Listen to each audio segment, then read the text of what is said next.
तो आज के इस वीडियो में आज हम जानेंगे कि रिज्यूम कैसे बनाएं। सभी लोग अपने तरीके से अपने सब्जेक्ट के अकॉर्डिंग रिज्यूम बनाते हैं, बट एटलीस्ट आईटी में जो हमारा अनुभव है, और मैं लास्ट 20 ईयर से मैं आईटी इंडस्ट्री को देख रहा हूँ, उसमें जनरली जो रिज्यूम है वो बड़ा ही कॉम्प्लेक्स बड़ा ही अजीब तरह के अलग अलग तरीके के मिलते हैं। लेकिन एक्चुअल में रिज्यूम हमारे ओपिनियन में क्या होना चाहिए, क्योंकि मैं इंटरव्यूअर भी हूँ और बहुत सारे इंटरव्यू भी लिया है और दिया भी है, जॉब सर्च भी किया है, जैसा सब करते हैं वैसा मैंने भी किया है। बट एक्चुअली सबसे बड़ा प्रॉब्लम होता है फ्रेशर्स के लिए, और जो लास्ट 5 ईयर्स तक के एक्सपीरियंस है, जिनके पास 5 साल का है, उनको पता नहीं होता कि रिज्यूम में क्या डालना चाहिए क्या नहीं डालना चाहिए। सो आज के इस टॉपिक में रिज्यूम कैसे बनाए, एक सैंपल भी दिखाऊंगा जो अभी रिसेंटली एक बच्चे ने शेयर किया था, और उसका मॉडिफाइड वर्जन भी दिखाऊंगा कि दोनों में क्या डिफरेंस है और क्या होना चाहिए। सो कुछ पॉइंट्स मैंने नोटेड डाउन किए हैं। सो पहला है कि कभी भी रिज्यूम में इससे ज़्यादा नहीं होना चाहिए टॉप में नाम आपका और मोबाइल नंबर और मेल आईडी। ओके, और दूसरा जो पॉइंट है, सेकंड जो स्टार्ट होगा आपका स्टैंजा, उसमें आप डिस्क्रिप्शन डाल सकते हैं आप अपने बारे में कि आपको किस तरह के प्रोजेक्ट चाहिए, किस तरह की इंडस्ट्री आप लुकिंग कर रहे हैं, 2-3 लाइन्स में। बट नेक्स्ट जो होना चाहिए, हमेशा आपके प्रोजेक्ट डिटेल्स होने चाहिए। अगर आप फ्रेशर हैं तो आप टूल्स एंड टेक्नोलॉजी डाल सकते हैं, और अगर आप एक्सपीरियंस है तो सबसे पहले प्रोजेक्ट से शुरू होगा, किस कंपनी के लिए आप काम कर रहे हैं। जैसा कि मैंने बताया कि अगर आप एक्सपीरियंस हैं तो प्रोजेक्ट डिटेल्स पहले आएगा और उसके बाद टूल्स एंड टेक्नोलॉजी होगा। और अगर आप फ्रेशर हैं तो पहले प्रोजेक्ट डिटेल्स तो आपके पास है नहीं, अगर आप चाहें तो जो कॉलेज में आपने यूज किया है वो लगा सकते, और उसके बाद हमेशा टूल्स एंड टेक्नोलॉजी की बात होगी। उसके बाद जो आएगा आपका सर्टिफिकेशन एंड डिग्री की बात होगी,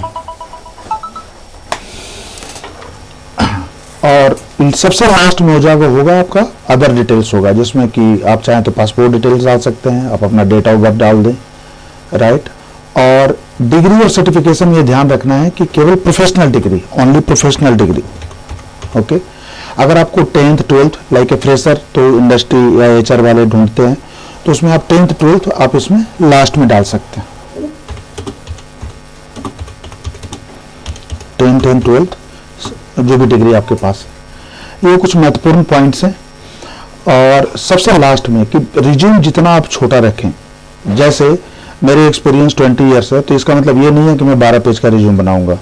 सभी लोग प्रोजेक्ट करते हैं, सब कुछ है, बट एज ए इंटरव्यूअर मैं बता रहा हूँ कि हार्डली हम लोग मुश्किल से 5 सेकेंड और 10 सेकेंड देखते फर्स्ट पेज पर।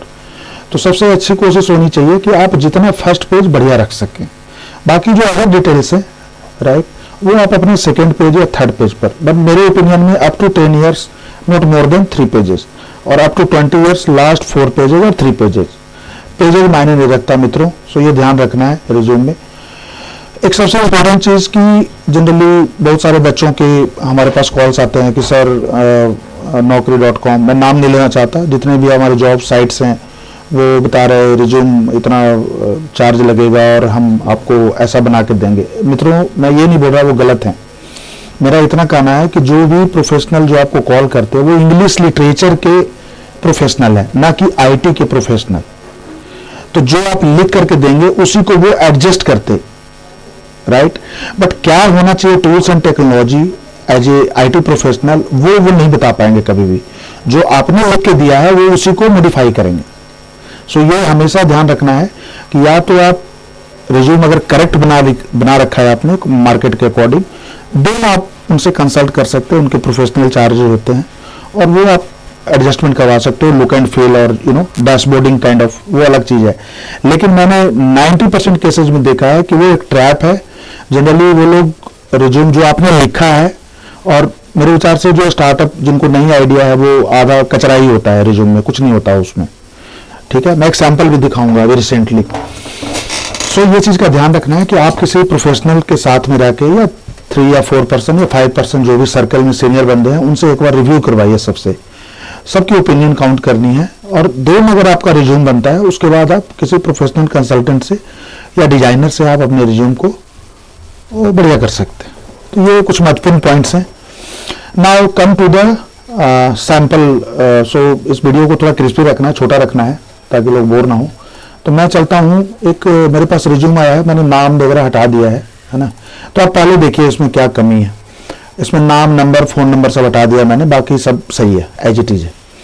ये इंटर्न का रिज्यूमे है, अगर आप देखें इसमें तो बच्चे में 23 का पास आउट है, बहुत बढ़िया, सब कुछ सही लिखा है। अब देखिए इसने क्या गलती की है।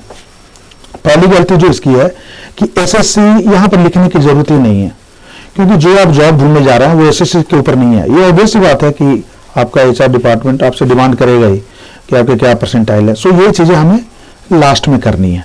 और मैं ये बताऊं, देखने से रिज्यूम लग रहा है कि ये जावा डेवलपर है ना, जावा स्प्रिंग बूट की बात हो रही है। तो इसमें जावा के अलावा बहुत सारी चीज़ें मिसिंग है, अगर आप गौर से देखें। अब आप सी में जॉब नहीं ढूंढ रहे तो सी ऊपर में क्यों है? जावा में आप जॉब ढूंढ रहे हैं तो जावा ऊपर में होना चाहिए। उसके बाद स्प्रिंग बूट जो आपका इंपॉर्टेंट टॉपिक है, जो मार्केट में ट्रेंड है, अभी हॉट भी है, राइट, तो ये ऊपर में होना चाहिए। तो ये सब गलतियां होती हैं। माई स्क्वेल है, इसमें कहीं भी कोई नो स्क्वेल का नाम नहीं है। HTML CSS ये सब एक लाइन में भी आप कर सकते और लास्ट में कर दें, इंपॉर्टेंट है, लेकिन मैं उसको हाईलाइट नहीं करना चाहता। ये तो ऑब्वियस बात है कि जो बंदा IT में होगा, डेवलपर होगा, और इन सब चीज़ों का, इन टॉपिक्स का ज्ञान होगा। इसमें बहुत सारी चीज़ें मिसिंग है जो मैं आपको अपग्रेड करके, जो बच्चे के साथ बैठ के मैंने अपग्रेड किया, उसमें आप देख सकते हैं सिग्निफिकेंट चेंजेस। ठीक है, ये इसने सही लिखा है। एक्सपीरियंस जो भी है ना, एज ए फ्रेशर, सर्टिफिकेशन भी बहुत बढ़िया है, प्रोजेक्ट वगैरह जिन्होंने डिस्क्राइब किया, हॉबीज भी आप डाल सकते हैं लास्ट में, लैंग्वेज भी है। तो ओवरऑल ये भी सही है। अबाउट मी इसमें भी थोड़ा और क्रिस्पी अगर कर सकें, थोड़ा और शॉर्ट लिख सकें तो ज़्यादा बढ़िया होगा, है ना।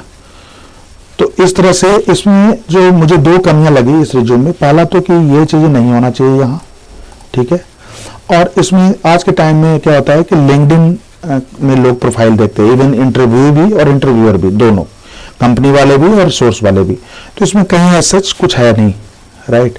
सर्टिफिकेशन की बात हुई है तो अगर ये थोड़ा सा पिक्चोरियल अगर होता, है ना, जैसे मैं अपना रिज्यूम भी लास्ट में दिखाऊंगा, ठीक है, तो उसमें अगर थोड़ा पिक्चर दें तो आदमी पढ़ने के बजाय थोड़ा टॉप पर ही उसको अगर आप पिक्चर लगा दें तो ज़्यादा अच्छा लगता है। मतलब वो ज़्यादा क्या उसको बोलते हैं, कैची होगा, आई कैची होगा ना। जो मैंने मॉडिफाइड करवाया वो मैं दिखाता हूं आपको।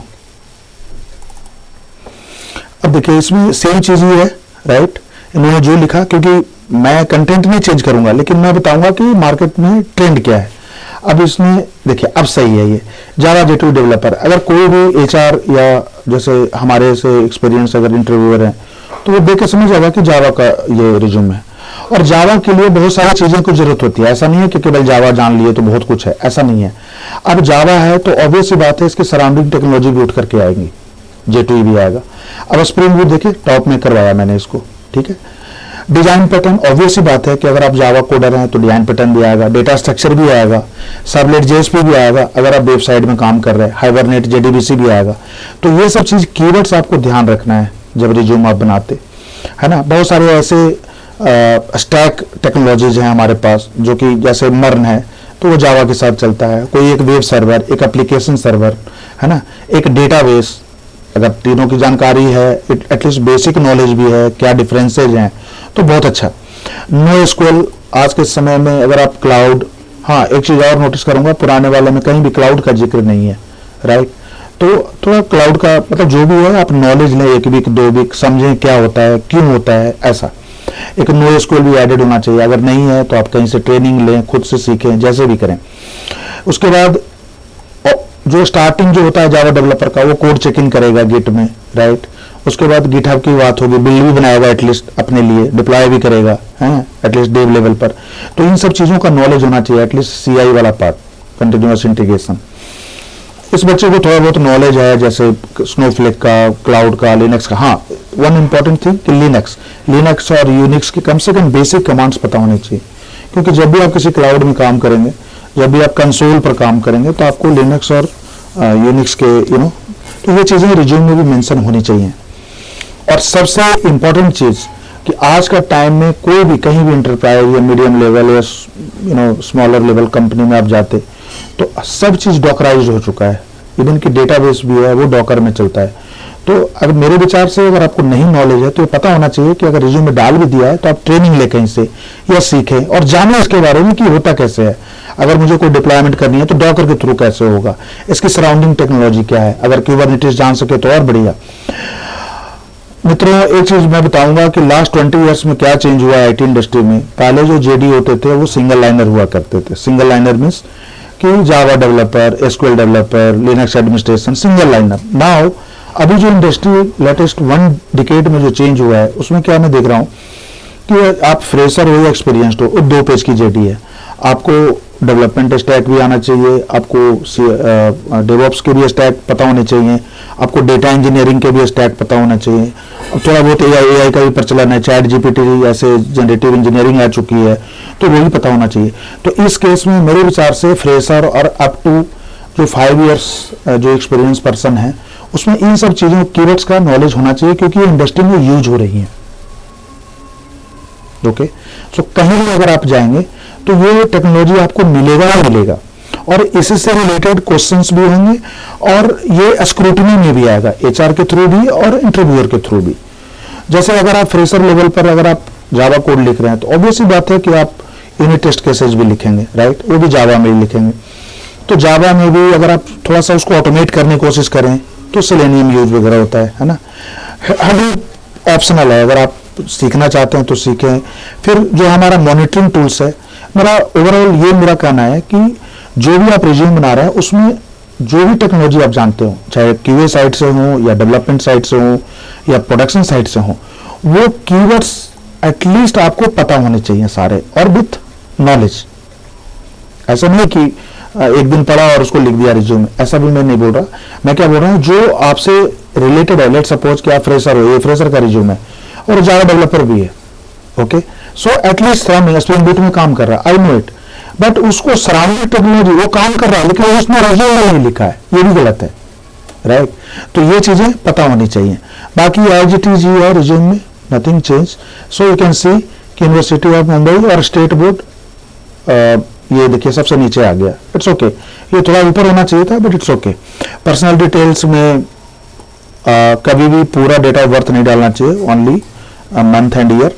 और अगर आप चाहें तो एड्रेस में भी जस्ट कि कहाँ एग्जैक्ट सिक्योरिटी रीजंस भी हैं, और वो आपकी चॉइस है। बट जनरली मैंने देखा है कि आप उसमें पासपोर्ट भी डाल सकते हैं, नाम वगैरह। और लास्ट में आप जो भी आपके रिसर्च है या पेपर पब्लिश करते हैं या लिंक्डइन में आपका प्रोफाइल है, उसमें आप इसको लास्ट में डाल सकते हैं। तो ये रहा एक फ्रेशर का रिज्यूम जो मैंने कंपेयर करके दिखाया और क्या होने चाहिए कीवर्ड्स। अब मैं लास्ट में अपना दिखाता हूँ केवल। तो ये देखिए, जैसे मैंने सर्टिफाइड हूँ एज्योर और एडब्ल्यूएस और क्यूबरनेटिस, तो यू कैन सी इट कि ये आपका यहाँ पर तीनों आइकन डाल दिया है। तो इसमें ऐसा नहीं है कि मैं नीचे भी लिखूं, ऐसे लिख दिया है, बट देखते ही लग जाएगा कि हाँ ये तीनों सर्टिफाइड है, बहुत ज़्यादा नीचे डीप में जाने की जरूरत नहीं है। और you can see almost 18-20 years experience, तो 3 पेजेज में। मैं कोशिश करूंगा कि इसको मैं 2 पेज में कर दूं। एक चीज़ हमेशा नोट करना है कि कभी भी नंबर ऑफ पेजेस से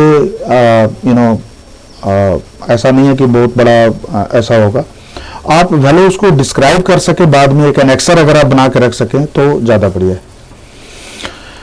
होप सभी आपको अच्छा लगा होगा ये video. Thank you for watching this video.